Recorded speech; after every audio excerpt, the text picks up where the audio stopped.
नमस्कार बच्चों। आज हम कक्षा 7 की संस्कृत से पंचमः पाठः अर्थात 5वां पाठ पढ़ेंगे, जिसका नाम है सुवचनानि। सुवचनानि अर्थात अच्छी बातें। प्रस्तुत पाठ में आपको कुछ श्लोक दिए गए हैं। आइए इन्हें पढ़ना आरंभ करते हैं। पहला श्लोक है, विद्या विवादाय धनम मदाय शक्ति परेशान परिपीडनाय खलस्य साधोर विपरीतमेतत् ज्ञानाय दानाय च रक्षणाय। यह है आपका श्लोक। अब इसका अन्वय पढ़ते हैं। अन्वय में शब्दों को नियम के अनुसार क्रम में रखा जाता है, जिससे श्लोक का अर्थ समझने में सरलता होती है। तो हम अन्वय के द्वारा श्लोक के अर्थ को समझेंगे। खलस्य विद्या विवादाय धनम मदाय शक्ति परेशान परिपीडनाय। खलस्य अर्थात खल का अर्थ होता है दुष्ट, तो खलस्य यानी कि दुष्ट की। विद्या अर्थात ज्ञान। विवादाय अर्थात विवाद के लिए, विवाद का अर्थ होता है लड़ाई झगड़ा बहस के लिए। धनम मदाय धन घमंड के लिए, मद का अर्थ होता है घमंड, तो धन घमंड के लिए। शक्ति ही और शक्ति परेशान, परेशान यानी कि दूसरों को, परिपीडनाय पीड़ा पहुंचाने के लिए। खलस्य विद्या विवादाय यानी कि दुष्ट की विद्या विवाद के लिए होती है। धनम मदाय धन घमंड के लिए। शक्ति ही परेशान परिपीडनाय और शक्ति दूसरों को पीड़ा या दुख पहुंचाने के लिए होती है।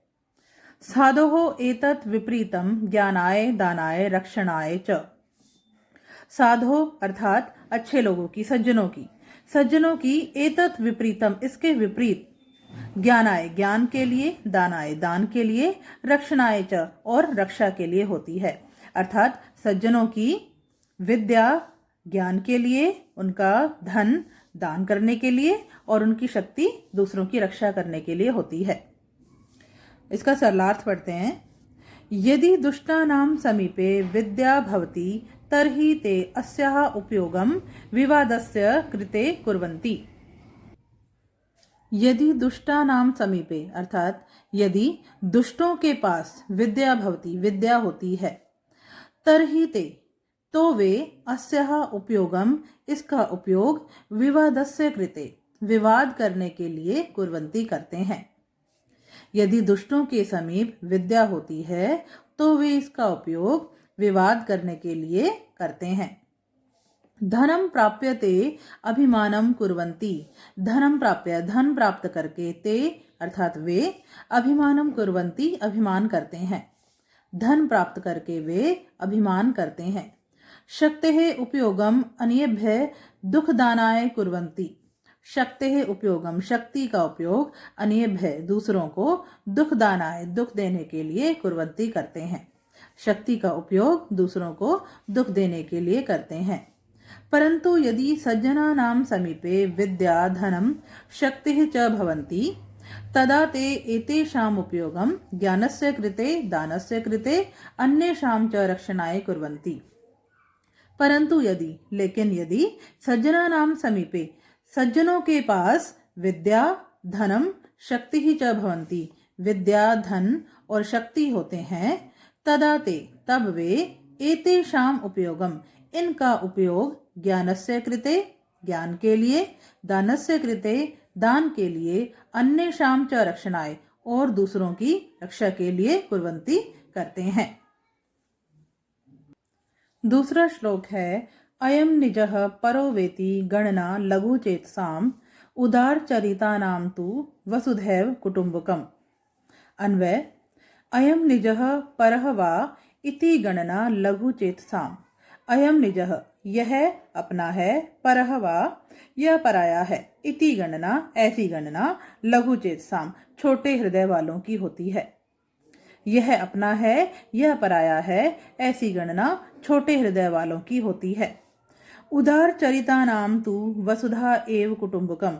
उदार चरितानां अर्थात विशाल हृदय वालों की, तु तो वसुधा एव पृथ्वी ही कुटुम्बकम परिवार के समान है। तो उदार हृदय वालों के लिए यानी कि बड़े हृदय वालों के लिए तो पृथ्वी ही परिवार के समान है। सरलार्थ, अयं मम अस्ति अयं च अपरस्य अस्ति इति निम्नश्रेण्यः मानवः चिन्तयति। अयं मम अस्ति, यह मेरा है, अयं च और यह अपरस्य अस्ति, दूसरे का है, इति निम्न श्रेण्यः मानवः चिन्तयन्ति, ऐसा निम्न श्रेणी के मानव, निम्न कोटि के मनुष्य सोचते हैं। परंतु उत्तमानां मानवानां कृते तु संपूर्ण संसारः एव स्वपरिवारस्य तुल्यः भवति। परंतु लेकिन उत्तमानां मानवानां, उत्तम मनुष्यों के लिए तो संपूर्ण संसारः, पूरा संसार, एव ही स्वपरिवारस्य, अपने परिवार के, तुल्यः समान भवति होता है। लेकिन उत्तम मनुष्यों के लिए तो पूरा संसार ही अपने परिवार के समान होता है।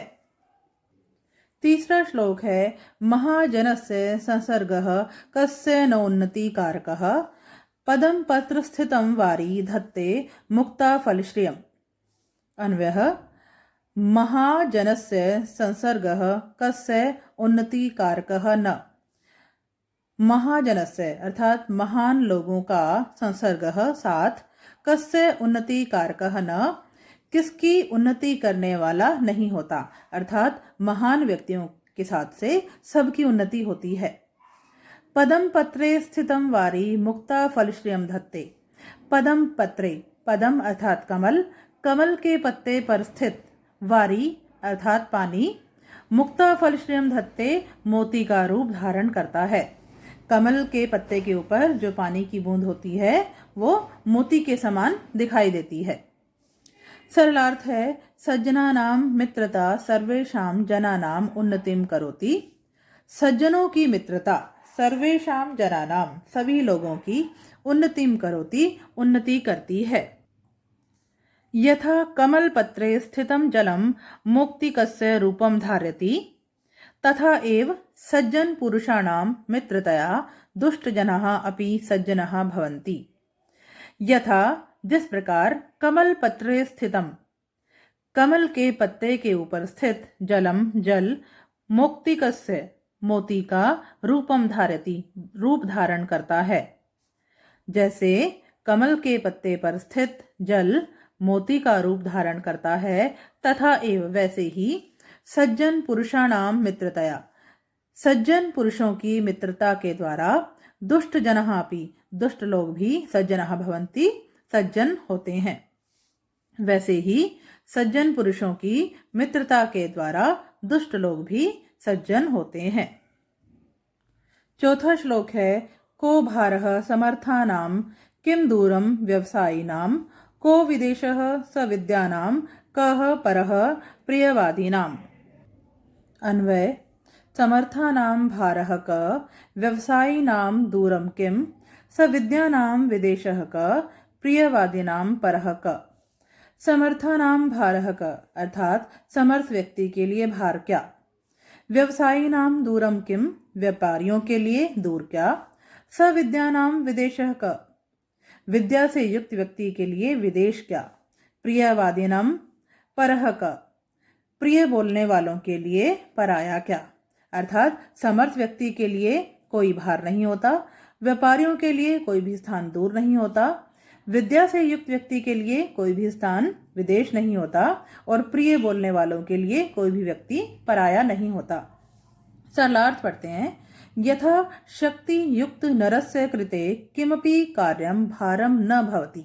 यथा जिस प्रकार शक्ति युक्त नरस्य, शक्ति से युक्त व्यक्ति के कृते लिए, किमपि कुछ भी, कार्यम कार्य, भारम न भवति भार नहीं होता है। जैसे शक्ति से युक्त मनुष्य के लिए कोई भी कार्य भार नहीं होता है। व्यवसायी नाम कृते किमपि स्थानम दूरम न भवति। व्यवसायी नाम अर्थात व्यापारियों के कृते लिए, किमपि कोई भी, स्थानम स्थान, दूरम न भवति दूर नहीं होता है। व्यापारियों के लिए कोई भी स्थान दूर नहीं होता है। विदुषाम कृते किमपि स्थानम विदेश तुल्यम न भवति। विदुषाम अर्थात विद्वानों, कृते के लिए, किमपि कोई भी, स्थानम स्थान विदेश तुल्यम विदेश के समान न भवति नहीं होता है। विद्वानों के लिए कोई भी स्थान विदेश के समान नहीं होता है। तथैव ये मानवाः प्रिय वचनं वदन्ति तेषां कृते कोऽपि परकीयः न भवति। तथैव वैसे ही ये मानवाः जो मनुष्य प्रिय वचनं वदन्ति प्रिय वचन बोलते हैं तेषां कृते उनके लिए कोऽपि कोई भी परकीयः पराया न भवति नहीं होता है। वैसे ही जो मनुष्य प्रिय वचन बोलते हैं उनके लिए कोई भी पराया नहीं होता है। तो बच्चों ये था आपके पाठ 5 का हिंदी अनुवाद। उम्मीद है आप लोगों को अच्छी प्रकार से समझ में आया होगा। वीडियो देखने के लिए धन्यवाद। मिलते हैं नेक्स्ट वीडियो में, तब तक के लिए नमस्कार।